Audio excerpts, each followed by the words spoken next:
es la mañana en el continente americano. Cuando atardece en Europa y cae la noche en Asia. Así despierta el continente americano y transcurre el día y la noche en el resto del mundo.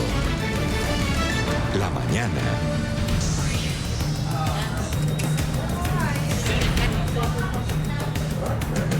Unos pony han visitado una residencia de ancianos en el Reino Unido. Ahí estamos viendo las escenas que se llevaron a cabo en un hogar de ancianos, el Magdalen Park en Hulk. La propietaria de estos animales ha dicho que la introducción de los mismos en un hogar de cuidado especial les brinda a cerca de 90 residentes un soplo de aire fresco, también un sentido de alegría.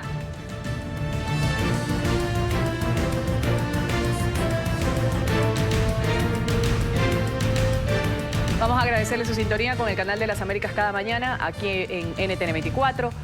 Soy Ruth del Salto y voy a estar con ustedes en esta hora y media de la actualización de las noticias internacionales. Atentamente as decisões do novo governo. Bolsonaro y su retórica tóxica. Amnistía Internacional ha difundido una carta en la que critica las formas de expresarse del presidente brasileño Jair Bolsonaro. Esto en relación a los derechos humanos y le insta a abandonar este discurso hostil. Ha sido, como veíamos en pantalla, al inicio la directora de la Oficina para Amnistía Internacional de América, que ha manifestado en una rueda de prensa la gran preocupación de este organismo de derechos humanos.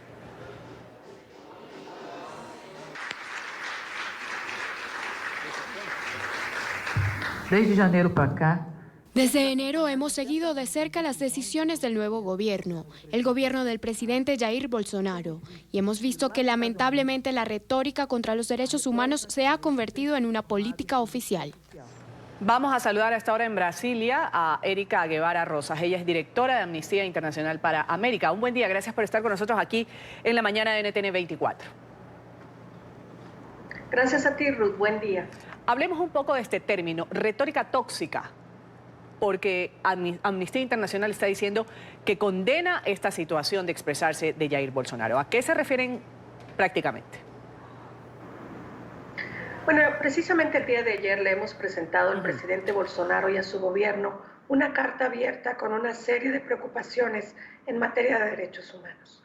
En los 5 meses de su gobierno hemos visto que esta retórica antiderechos, esta retórica tóxica, discriminatoria en contra de grupos históricamente marginalizados en el país que utilizó durante su campaña y que lamentablemente en reiteradas ocasiones ha utilizado para referirse a algunos de estos grupos, hoy día se está convirtiendo en política pública a través de la serie de decretos y de intentos de reforma legislativa que buscan menoscabar los derechos humanos. Uno de ellos, un ejemplo muy claro, es el decreto sobre la relajación del uso de armas que le daría a las personas un mayor acceso a armamento como rifles, por ejemplo, en el supuesto de la defensa personal. Y justamente sobre esto, la flexibilización del porte de armas de Jair Bolsonaro, según Amnistía Internacional, ¿esto podría aumentar la cifra de homicidios que hay en el país, que es uno de los más violentos además?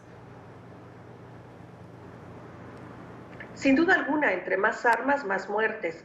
Brasil efectivamente ocupa uno de los primeros lugares en el mundo respecto a la tasa de homicidios. Igualmente, Brasil lamentablemente ocupa los primeros lugares de muertes en manos de las fuerzas de seguridad. En un país donde la violencia se ha convertido en la norma, particularmente en las comunidades que viven en la pobreza y que han sido marginalizadas por las políticas de Estado, el hecho de que existan más armas en las calles, armamento en manos de civiles, podría generar una situación de mayores envergaduras. Además del decreto de control de armas, Bolsonaro ha presentado al Congreso un paquete anticrimen de diferentes leyes, entre ellas, por ejemplo, el uso de la defensa personal como principio de la policía, en donde las definiciones son sumamente vagas, bajo supuestos de miedo, sorpresa, términos muy subjetivos que solo referirían a un contexto en donde se aumentarían las ejecuciones extrajudiciales. ¿Qué está sucediendo en Brasil, particularmente con los derechos a la vida, los derechos a la tierra, a los indígenas, por ejemplo? Bueno, durante la campaña presidencial de Bolsonaro, él hizo referencia en múltiples ocasiones de manera muy discriminatoria y racista a la situación que viven hoy grupos de pueblos indígenas y quilombolas, particularmente en relación con la demarcación de tierras.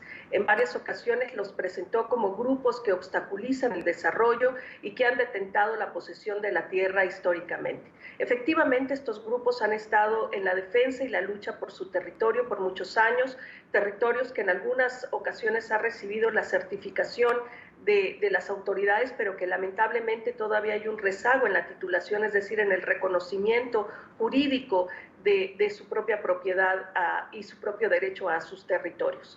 Hoy, lamentablemente, a través de un decreto que también ha sido revisado por una comisión del Senado y que esperamos pueda revertir, transfiere la autoridad de la demarcación de tierras de una fundación específica para la defensa de derechos de los pueblos indígenas directamente al Ministerio de Agricultura, de modo que le da a aquellos que hoy día detentan el poder económico de alguna manera la autoridad para que demarquen los propios territorios de pueblos indígenas y quilombolas.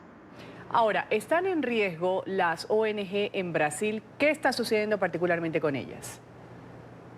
Bueno, el presidente Bolsonaro ha prometido terminar con el activismo en Brasil, un activismo que sin duda alguna no solo ha sido un referente en el país, pero también en una región que está azotada por las graves violaciones a los derechos humanos. Los movimientos sociales brasileños, las organizaciones de derechos humanos vienen por muchos años generando procesos de resistencia pacífica que busca avanzar una agenda progresista en defensa de los derechos humanos.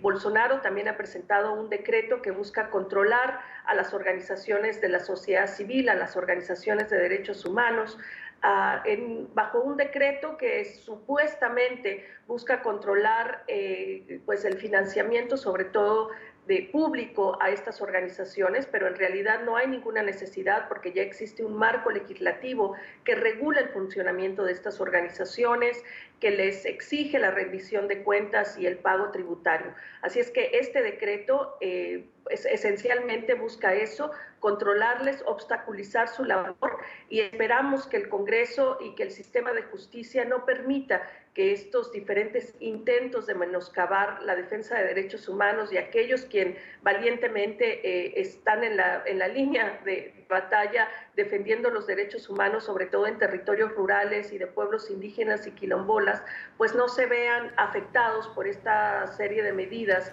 que el presidente Bolsonaro intenta empujar. Ahora, luego de esta carta que ustedes han enviado, esta carta abierta, donde le han pedido pues, a Bolsonaro que pare su retórica tóxica, ¿qué debe ocurrir o qué esperan que ocurra? Bueno, nosotros hemos solicitado una reunión con el presidente Bolsonaro para poder entregarle la carta personalmente, pero también discutir muchos de estos temas y nuestras recomendaciones.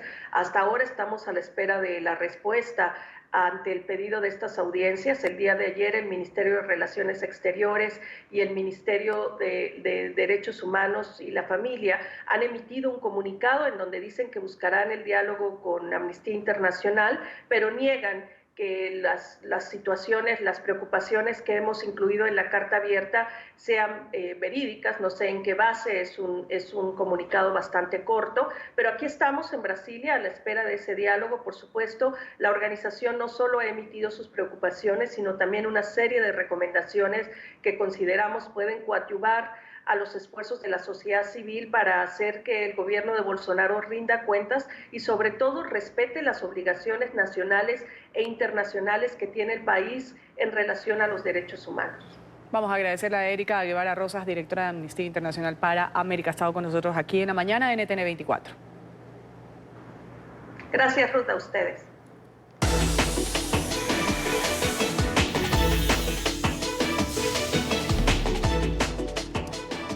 Está aumentando la presión sobre la presidenta de la Cámara Baja, Nancy Pelosi, para abrir un juicio político al presidente Donald Trump. Ya varios congresistas, entre ellos el presidente del Comité Judicial, han pedido que comiencen las investigaciones para un juicio político contra el mandatario. La noticia a esta hora la tiene nuestra periodista en Washington, Emiliana Molina. Emiliana, un buen miércoles para ti.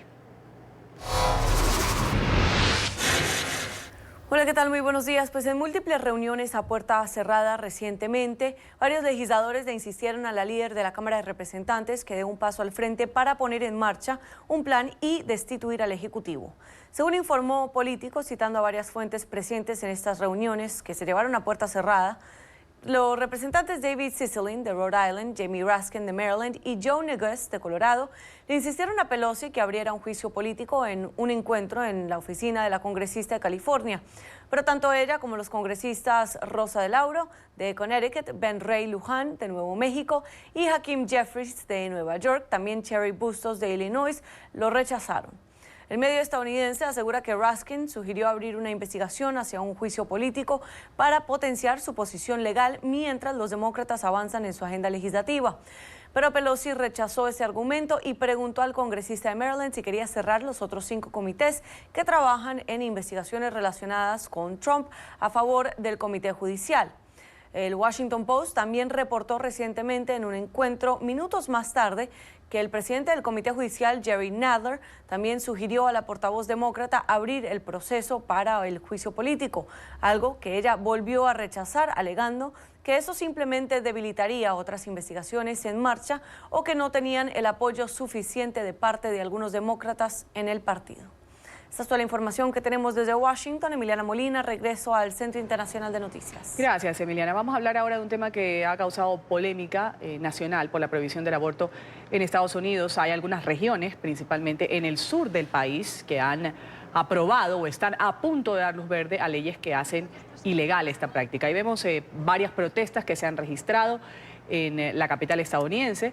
Pero Alejandro Rincón ahora nos tiene el informe también de lo que sucede en Nueva York. Alejandro, adelante.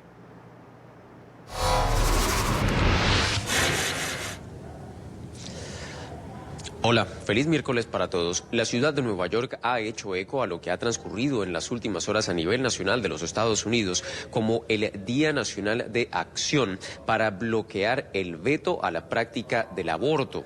La controversia central de fondo de toda esta saga de movilizaciones en los 50 estados de la Unión Americana se remonta o tiene su origen directamente en el estado de Alabama, que recientemente dio luz verde a una iniciativa que prohíbe este procedimiento a partir del primer latido del feto, que aproximadamente sucede cuando se está en la semana número 6 de la gestación, un momento en el que habitualmente las mujeres ni siquiera suelen saber que están embarazadas. Es justamente por esta razón que quienes defienden la práctica del aborto a nivel de los Estados Unidos aseguran que leyes como la de Alabama reducen la posibilidad de que las mujeres tengan la opción de decidir sobre lo que desean hacer con su propio cuerpo y sobre todo sobre el futuro de esa gestación.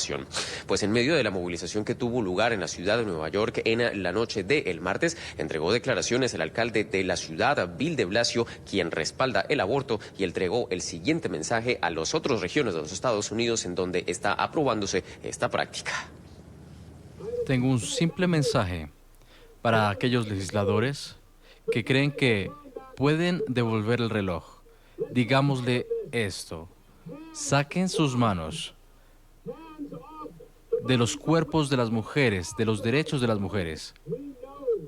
Sabemos que el pueblo estadounidense entiende que la única persona que puede decidir es la mujer en sí misma. Es en lo que cree el pueblo estadounidense y hay un pequeño grupo de extremistas de derecha que intentan ignorar esa mayoría estadounidense. Ahora mismo los estados de Mississippi, Kentucky, Ohio, Georgia y Luisiana están a punto de seguir los pasos de Alabama y dar a la luz verde a iniciativas que bloquearían el aborto, en lo que constituiría una reciente saga de estrategias de esta naturaleza y que vuelve a poner ahora mismo en el centro de atención nacional la polémica por la práctica del aborto. Todo lo que tenemos para ustedes por ahora. Continúen con más en el Centro Internacional de Noticias. Gracias, Alejandro, por tu reporte. Líderes hemisféricos se reúnen en la Universidad Internacional de Florida para discutir amenazas a la seguridad. Va a estar el almirante Craig Fowler, comandante del Comando Sur de Estados Unidos, va a pronunciar un discurso sobre esta materia y también va a haber un panel específico para hablar sobre el tema de Venezuela.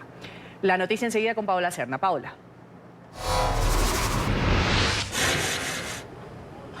Así es, buenos días. Pues Buen día. bien, hoy aquí en la Universidad Internacional de la Florida en Miami se lleva a cabo esta importante conferencia para analizar todos los retos, todos los desafíos que hay en esta materia de seguridad a nivel del hemisferio. Pero para hablar un poco más sobre lo que esperamos el día de hoy nos acompaña Frank Mora, quien está encabezando esta importante reunión. Frank, ¿qué vamos a tener hoy en esta importante reunión sobre seguridad en el hemisferio y de qué se trata? Bueno, vamos a tener una serie de paneles con un grupo de panelistas realmente de muy alto nivel, pero comenzamos con el almirante Fowler, que es el comandante del Comando Sur, que va a presentar la nueva estrategia del Comando Sur aquí hoy, esta mañana en FIU. Yo voy a tener una conversación con él de unos 15 o 20 minutos donde vamos a hablar del tema de Venezuela y otros temas de la región.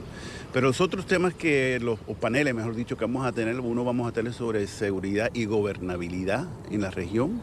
Vamos a tener uno sobre fake news y el impacto de desinformación en la política y el impacto que tiene sobre nuestras democracias. Y finalmente vamos a tener un almuerzo con el embajador Otto Reich y Dan Restrepo, el ex asesor del presidente Obama, sobre Venezuela. Dónde estamos, a dónde vamos y cuáles son los escenarios que vamos a esperar en el país. Frank, en el tema particularmente de la seguridad, hablan de los diversos, digamos, de las diversas posibilidades y los diversos focos que desestabilizan la región. Cuéntanos un poco más sobre los ciberataques que se pueden llamar, la desinformación y cómo es y cuál es el impacto que estamos teniendo al respecto. Bueno, eso es importante. El concepto de seguridad está cambiando. No es cuestión de un ataque de un país sobre otro, no estamos solo hablando de guerrillas y narcotráfico, aunque esos son temas importantes de la seguridad, sino cuáles son las amenazas a la gobernabilidad democrática. Y acabas de mencionar la amenaza cibernética, la manera que Rusia, por ejemplo, está utilizando la desinformación y los medios sociales para crear desconfianza, cinismo, que amenazan, socavan nuestras democracias. Para nosotros eso representa una seguridad o una inseguridad, y esos son temas que tenemos que tomar. Por supuesto que vamos a hablar de la violencia en Centroamérica, lo que produce la inmigración, por ejemplo, la inseguridad, que la América Latina sigue siendo la región más insegura en términos de homicidios y otros crímenes en el mundo. Pero tenemos que ampliar nuestra definición de seguridad para incluir temas como fake news y ataques cibernéticos. Frankie, por último, también el tema de la seguridad en el hemisferio y la amenaza que representan grupos terroristas que ya están enquistados en algunos países y de los que ya hay pruebas, como por ejemplo Venezuela, grupos o células de Hezbollah que se dicen están ahí, también de otros países que están utilizando países de la región para desestabilizar el continente. ¿Esto también va a ser uno de los Por supuesto, el ELN de Colombia, no está solo en Colombia, está en Venezuela. Hay grupos de terroristas que no están todavía hasta el momento entrando en actividades terroristas. Están en problemas de lavado de dinero, por ejemplo. El tema de corrupción es otro tema que por supuesto vamos a tocar. Así que el tema de los actores no estatales que existen, la mayoría son narcotraficantes, los carteles, las organizaciones criminales transnacionales que tienen unas redes de coordinación desde Colombia hasta Estados Unidos. Eso es como una empresa multinacional, ilícita. Y eso realmente para nosotros y el Comando Sur sé que es una preocupación fundamental, más allá que por supuesto lo que está ocurriendo en Venezuela. Perfecto, muchísimas gracias, Frank. Gracias por tu tiempo, Frank Mora. Pues aquí estaremos durante la jornada de hoy, dándoles a conocer más detalles de esta importante conferencia que se desarrolla en la Universidad Internacional de la Florida. Con eso damos paso a los estudios centrales. Continúen con más información. Buenos días. Buen día a Paola, gracias por ese reporte desde Miami. Vamos aquí, antes de ir a la pausa comercial en la mañana de NTN 24, a registrar lo que se da a esta hora en Indonesia, donde siguen registrándose disturbios y bastante fuertes. Al menos una decena de muertos, 200 heridos dejan estos enfrentamientos entre la policía y grupos opositores al presidente Joko Widodo. Opositores del mandatario están rechazando su reelección. Los disturbios continúan a esta hora, comenzaron el martes por la noche en las cercanías de la sede de la Comisión Electoral, donde centenares de personas han acudido precisamente para protestar por el anuncio oficial de la victoria de Widodo en los comicios de abril. Vamos aquí a un corte, volvemos enseguida.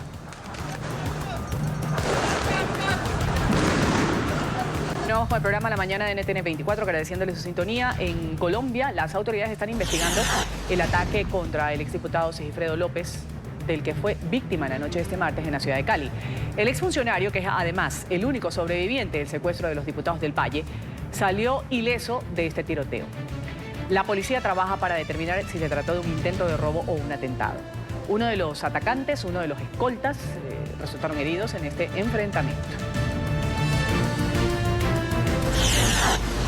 El gobierno de México ha aprobado este martes un nuevo paquete de leyes para regular el funcionamiento de la Guardia Nacional. Los senadores firmaron medidas relacionadas con el uso de la fuerza, el registro de detenciones y modificaciones a la Ley General del Sistema Nacional de Seguridad Pública. En estos documentos aprobados por los legisladores se estableció que la institución tiene carácter policial, civil, disciplinada y profesional, adscrita a la Secretaría de Seguridad y Protección Ciudadana. Esta institución ha sido una de las promesas de campaña del presidente López Obrador.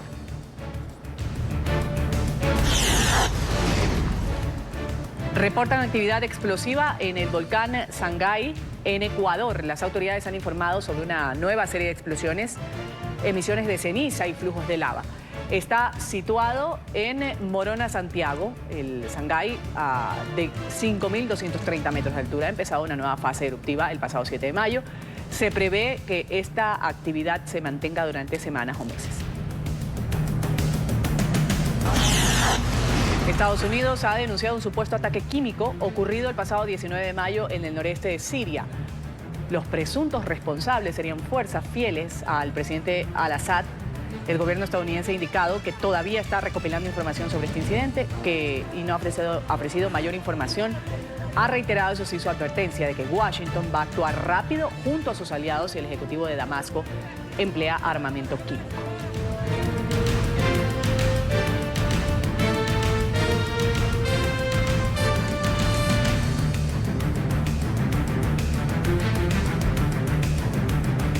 Vamos a hablar ahora de algo que se ha dado en Venezuela en las últimas horas. Mastercard y Visa podrían dejar de operar en Venezuela antes del 2020.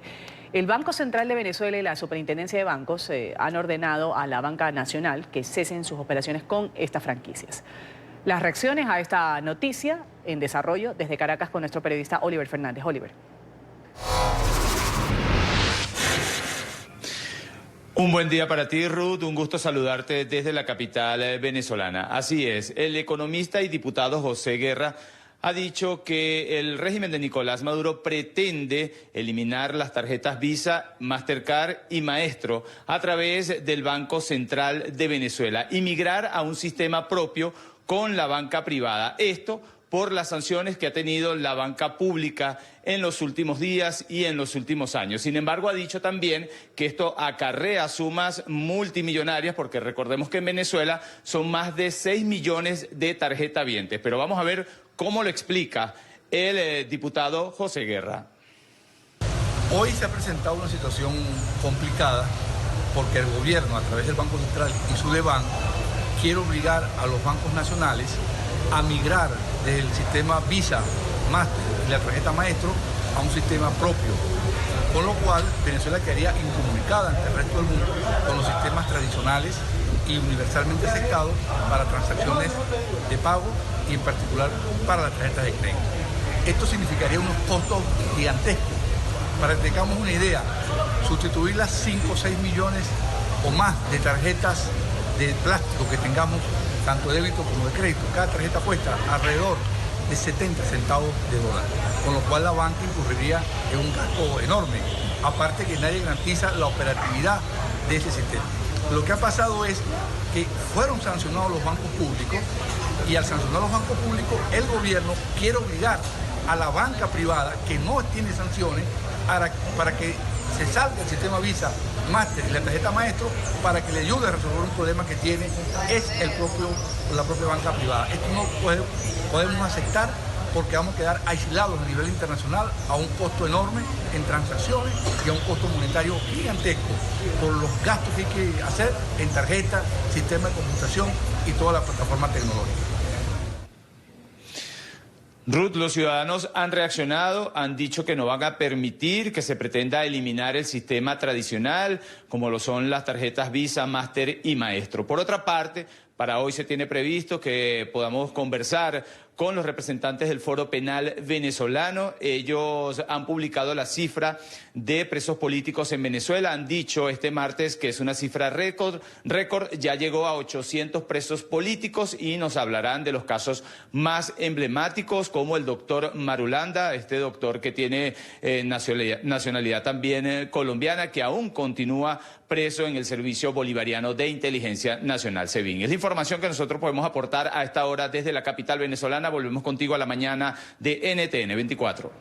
Oliver, gracias por tu reporte desde Caracas. Hablamos ahora de la escasez de combustibles que tiene Venezuela y que empezó a agudizarse en el estado Táchira.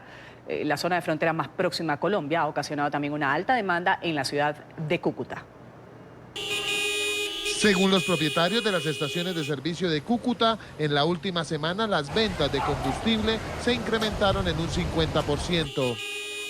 La escasez de gasolina en Venezuela ha reducido el contrabando. El contrabando ha bajado y ha menguado. Entonces, ¿qué pasa? La gente que no tanqueaba nunca en las estaciones se ha volcado a las estaciones y se presentan unas colas. Algunos conductores que madrugaron a tanquear sus vehículos tuvieron que esperar varias horas para poder abastecerse. Otros que han recorrido varias estaciones esperan resignados a ver en cuál estación pueden llenar el tanque de su vehículo. Mucha fila, mucha gente, se torna complicado. Ante las denuncias de ventas irregulares, la asociación que agrupa a los dueños de las estaciones lanzaron un llamado a las autoridades y a sus afiliados. Entonces, pues siempre complica un poquito, una hora, por ahí más o menos, se está gastando uno.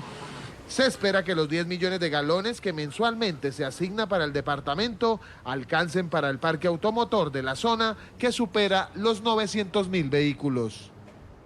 En una carta enviada a The New York Times, el gobierno colombiano ha cuestionado el artículo de este diario estadounidense que habla de supuestas órdenes del ejército para aumentar capturas y bajas. En esta misiva firmada por el canciller y el ministro de Defensa aseguran que la pieza periodística tiene una visión tendenciosa, también distorsionada de los esfuerzos del Estado y el ejército en Colombia. El informe de nuestra cadena aliada, Noticias RCN. Para el gobierno colombiano, las supuestas órdenes militares de las que habla el artículo del New York Times serían inaceptables. No se aceptan como resultados operacionales aquellos que no cumplan con los estándares de legalidad. Además, cuestionan la rigurosidad del proceso de realización de la nota periodística. El autor se basa en entrevistas con algunos militares indeterminados y en documentos que cita fragmentariamente y sin suficiente contextualización. En la misiva advierten que eventuales irregularidades en las acciones de las tropas deben ser investigadas. Entre otras cosas, podrían implicar conductas que, en caso de ocurrir, serían perseguidas y sancionadas con todo el peso de la ley y el rigor de la justicia. El gobierno resalta que si bien ha intensificado las operaciones, estas son ejecutadas de la mano de la Constitución y los derechos humanos.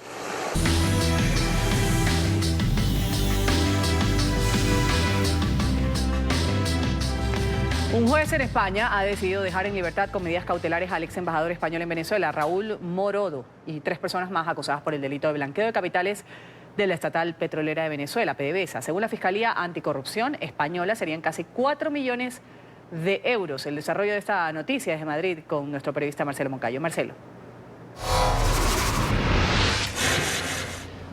Hola, ¿qué tal? Saludos para ustedes. Desde Madrid, esta mañana el juez de la Audiencia Nacional, Santiago Pedraz, decidió dejar en libertad con medidas cautelares a Alejandro Morodo y a los otros 3 detenidos, quienes están siendo investigados por los supuestos delitos de blanqueo de capitales y corrupción en transacciones comerciales internacionales. Morodo y otro de los detenidos tendrán que presentarse en la audiencia una vez a la semana y tienen prohibido salir del país, por lo que también se les retiró los pasaportes.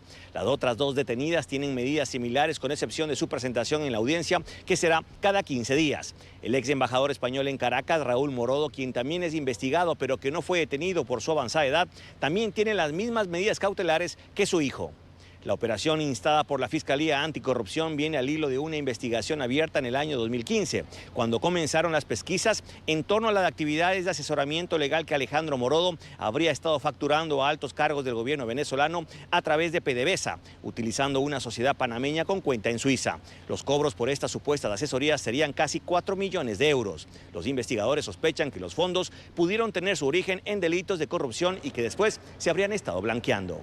Este es el informe para la mañana. Sigan ustedes con más aquí en NTN 24. Gracias a Marcelo por ese reporte desde Madrid. Hablamos ahora del sistema de tormentas y tornados que ha causado en las últimas 48 horas severos daños en el centro y en el sur de Estados Unidos. Ahí vemos las imágenes. En algunas áreas se han registrado hasta 19 tornados en un solo día. El sistema que mantiene en alerta a más de 20 millones de personas se mueve ahora hacia el este, donde va a impactar los estados de Arkansas y de Missouri.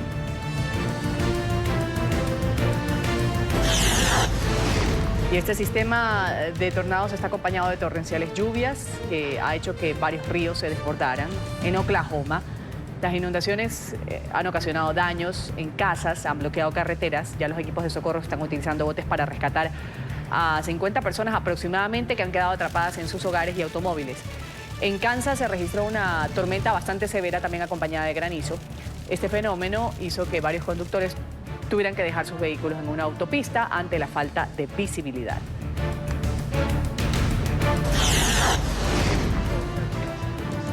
Una casa rodante fue robada y estuvo involucrada en una intensa persecución en California. El vehículo fue robado de un estacionamiento en el condado de Santa Clara. Ha chocado contra un automóvil, luego contra una palmera. El impacto hizo que se dañe gran parte del frente de esta casa rodante. La persecución duró 35 minutos hasta que el conductor volvió a chocar. Intentó huir, salir corriendo, y cuando iba a saltar una reja para entrar en una propiedad privada, fue arrestado.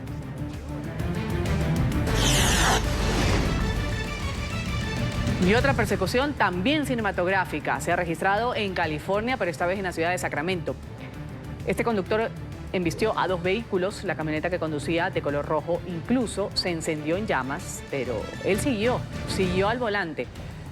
Al no poder continuar su fuga, salió por la puerta del pasajero, intentó huir por un campo abierto donde se cayó en varias ocasiones. Ya finalmente, pues tendido en el suelo, fue arrestado por la policía.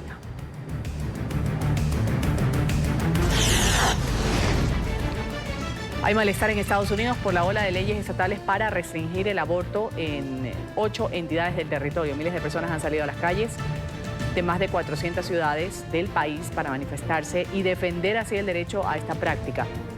El escenario principal de las protestas ha sido la sede del Tribunal Supremo en Washington, donde cientos rechazaron las más recientes decisiones que afectan al estado de Alabama, donde el aborto está prohibido en todos los casos.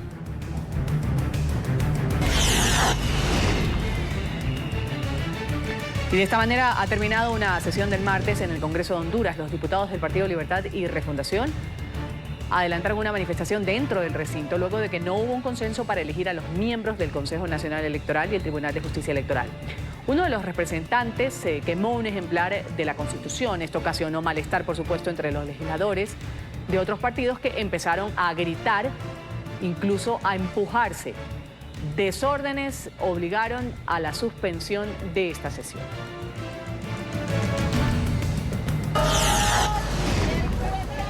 El gobierno de Nicaragua ha inculpado de su propia muerte al preso político Eddie Montes, que perdió la vida el jueves pasado durante un presunto motín carcelario. La Casa Blanca habría exigido investigar el fallecimiento de este opositor al régimen, que cuenta también con nacionalidad estadounidense. El Ministerio de la Gobernación nicaragüense ha indicado que falleció después de resultar herido cuando este supuestamente intentó arrebatarle un arma a un funcionario penitenciario durante un motín. Los detenidos que acompañaban a la víctima y que fueron excarcelados con medidas cautelares negaron esta versión oficial. Han dicho que el motín nunca se dio y que los guardias le dispararon a Montes después de un enfrentamiento verbal.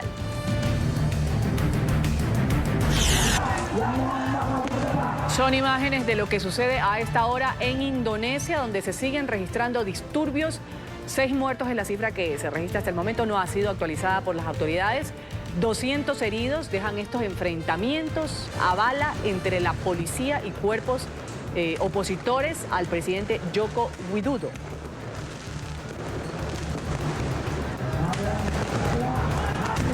Parece un campo de guerra. Los disturbios han comenzado el día martes por la noche en las cercanías de la sede de la Comisión Electoral. Hay personas que estaban en contra del gobierno, acudieron para manifestarse por el anuncio oficial de la victoria de Widodo en los comicios de abril pasado.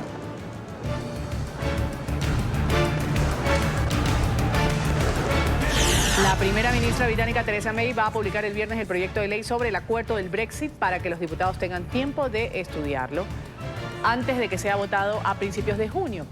El Parlamento, que ya ha rechazado en 3 ocasiones el pacto alcanzado con Bruselas para la salida del Reino Unido de la Unión Europea, podrá realizar las enmiendas que considere necesarias. May, quien enfrenta grandes presiones para que dimita, ha reiterado su disposición a permitir la votación de un segundo referéndum sobre el Brexit si el legislativo así lo aprueba.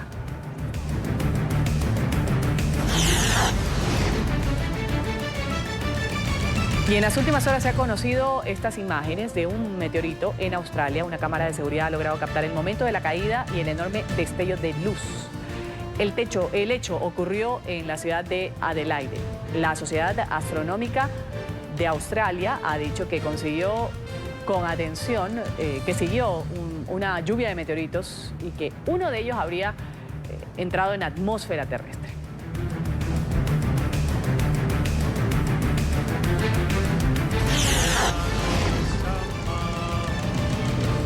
Y el Papa Francisco ha rendido un tributo a los católicos chinos por seguir firmes en su fe. Este mensaje llega en medio de las restricciones que ha impuesto Beijing a otras religiones consideradas como un desafío al Partido Comunista. China cortó relaciones diplomáticas con el Vaticano en el 51. Al gigante asiático le preocupa que una iglesia independiente pueda amenazar su autoridad. Se calcula que en este país, de más de 1.400 millones de habitantes, hay unos 12 millones de católicos. Benedicat vos. Dale feliz ocasiones. Quiero expresar mi cercanía y afecto a todos los católicos en China, que tienen pruebas y dificultades diarias, pero continúan creyendo, esperando y amando.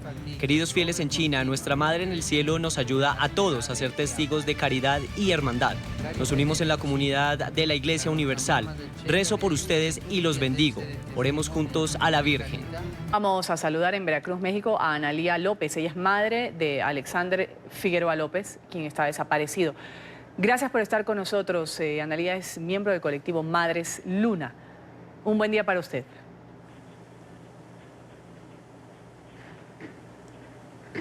Buenos días. Ana, ¿en qué circunstancias desapareció su hijo? Mi hijo desapareció el 5 de diciembre de 2014.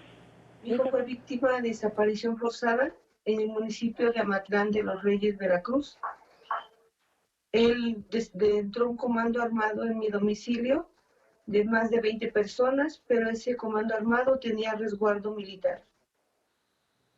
¿Cuántos años tiene su hijo? Mi hijo hoy en día tiene 26 años, cuando se lo llevaron tenía 22. Ana, ¿por qué se llevaron a su hijo? Hasta hoy en día lo que sí sé es que fueron autoridades, pero no sé por qué, cuál fue el motivo. Mi hijo era una persona que trabajaba, que se dedicaba al campo. Nosotros somos campesinos y hasta ahora no sé el motivo por el cual mi hijo fue sustraído de mi domicilio.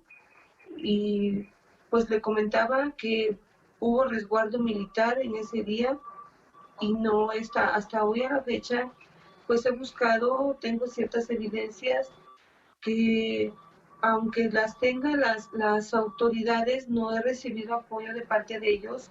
Tengo más de 2 años con mis evidencias, solamente me dan largas y semanas para proceder con lo que poco que yo he encontrado, no ellos, porque ellos no han hecho ningún trabajo. Ya ha transcurrido casi 5 años desde que se llevaron a su hijo, como nos cuenta Ana. ¿Qué tipo de evidencias ha presentado usted a las autoridades? Que dice, me dan largas evidencias que yo he podido recabar. ¿Cuáles son esas evidencias? Pues evidencia referente a análisis, porque aunque mi carpeta esté en la web en Córdoba, Veracruz, también está un desglose por lo de militares en Seido. Entonces, he estado trabajando, nosotros trabajamos siempre e independientemente de lo que hace la autoridad, siempre buscamos aquí y allá y pues yo he estado trabajando en mi análisis, en teléfonos que se llevaron, pero sí hemos encontrado resultados, sí los tiene tanto Seido como webs, pero ni aún así proceden a hacer algo para hacer trabajo de campo, porque pues aunque yo tenga el trabajo de análisis, lo principal, que es el trabajo de campo, pues lo tendrían que realizar ellos. Y es algo que hasta la fecha no se ha realizado. Entonces, ustedes como madres de personas desaparecidas en México han tomado la decisión, por la falta de apoyo de las autoridades, de cavar en áreas donde han sido identificadas estas fosas clandestinas. ¿Cómo ustedes llegan a esta decisión? ¿Y qué significa eso? O sea, lo primero que se me viene a la mente es que ustedes van con personas, lo que decíamos en la nota, contratan a alguien para que vaya con máquinas. Pero ¿cómo es el sentir de una madre que va tras la búsqueda de alguna cosa que le den un indicio de dónde podrían estar sus hijos desaparecidos? Es la desesperación, es la angustia en que vivimos cada día, cada amanecer, al no saber nada de nuestros hijos, la impotencia de ver que las autoridades hacen caso omiso a nuestro dolor, a nuestras peticiones. Por eso nos unimos, pues efectivamente se contratan personas más capacitadas que nos enseñan cómo realizarlo, tanto en predios como en los pozos. En los predios, pues rascamos nosotros con nuestras propias manos, con picos, palas, andamos excavando, andamos varillando, buscando los indicios, que si encuentran una camisa, pues corremos a verla todas, de qué es la camisa, de qué color, qué tiene, para ver si no es de alguno de nuestros hijos. Es una angustia, una desesperación. Desde que se llevan a nuestros hijos nos dejan muertas en vida. Y así estamos todas, muertas en vida, pero con mucho amor hacia nuestros hijos, para buscarlos en donde sea y por donde sea. A donde nos dicen, allá vamos, allá corremos. Y pues no, hasta el momento, también sí se han encontrado muchísimos restos, pero también la otra es que, por ejemplo, en los pozos se han encontrado, pero pues se van encontrando restos, pero falta el análisis. Nosotros las madres siempre buscamos la manera de tener nuestros ADNs, pero ellos no les hacen los estudios pertinentes a lo que se va encontrando para que hagan el cotejo. Tal vez alguno de nuestros hijos ya ha sido encontrado y esté ahí, pero por no tener ellos, por no hacer su trabajo, pues seguimos ahí en la lucha buscando y en la desesperación también. Ana López, gracias por estar con nosotros, miembro del colectivo Madres Luna, una de las tantas madres que va tras la búsqueda del paradero de sus hijos. Gracias por estar con nosotros en la mañana en TN24. Gracias a ustedes. Marcela Zurita, otra madre de Javier Rivera. Este joven desapareció en el 2012 y desde ese momento ella está liderando una operación de búsqueda, justamente como lo decía Ana, en los pozos de Córdoba, en Veracruz. Nos atiende hasta ahora telefónicamente Marcela desde Córdoba, ahí está realizando estas labores de excavación para hablarnos un poco de cómo es este trabajo de campo para encontrar algo de sus seres queridos. Gracias, Marcela, por recibir nuestra llamada. Buenos días, gracias a ustedes por pues mostrar un poco de lo mucho que hacemos cada uno de las madres. Yo soy Marcela Zurita Rosas. Busco a mi hijo Dorian Javier Rivera Zurita desde el 2012 hasta la fecha. Hemos trabajado desde ese entonces en muchas excavaciones, en muchas fosas. Hemos recorrido penales, hemos recorrido cenefos, hemos recorrido, bueno, todo lo que donde a nosotros nos digan que hay indicios o posibilidades de encontrar a nuestros desaparecidos, ahí estamos. Y ahorita estoy trabajando en los pozos que ya llevamos un año trabajando en ellos. Es una búsqueda muy dificultosa por la forma en que opera la delincuencia en esa zona. Son pozos de 20, 30 metros de profundidad, 40 metros de profundidad, que echan los restos y después del fondo le echan piedras, le echan cuanta cosa consideren ellos que sea imposible de que nosotros podamos encontrarlos. Pero para una madre no es imposible. Nosotros hemos, como lo dicen mis demás compañeras de todos los colectivos de todo el estado de Veracruz, nosotros recorremos caminos, rascamos con nuestras propias manos, porque así es como tenemos que trabajar. Aquí en estos pozos no se puede trabajar ni con maquinaria, nada, todo es rústico, manual. Se tiene que bajar. Yo soy de las que bajan al pozo de de 20 metros, tengo 60 años, me da miedo la claustrofobia, pero más miedo tengo no encontrar a mi hijo. Así es, la prueba absoluta del amor desmedido de una madre. Ahí veíamos las imágenes y las podemos poner en pantalla. Marcela Zurita, pues vestida, bajando directamente, como dice, sumergiéndose en el pozo profundo, aún con claustrofobia, aún con una edad, la que mencionaba Marcela. Ella va y dice, con nuestras propias uñas o con pala, pero tratando de encontrar, peor es no saber qué ha sucedido con nuestros hijos. Marcela, ¿quiénes acompañan a estas madres que, como usted, pues desafían cualquier tipo de situaciones que se puedan presentar cuando se sumergen en estos pozos? Todos los que trabajamos en esta búsqueda, la brigada que yo traigo conmigo, somos puros padres. Nosotros no contratamos, nosotros no pagamos a nadie, nosotros somos las familias, porque no hay nadie que ofrezca su vida por un trabajo, por un sueldo.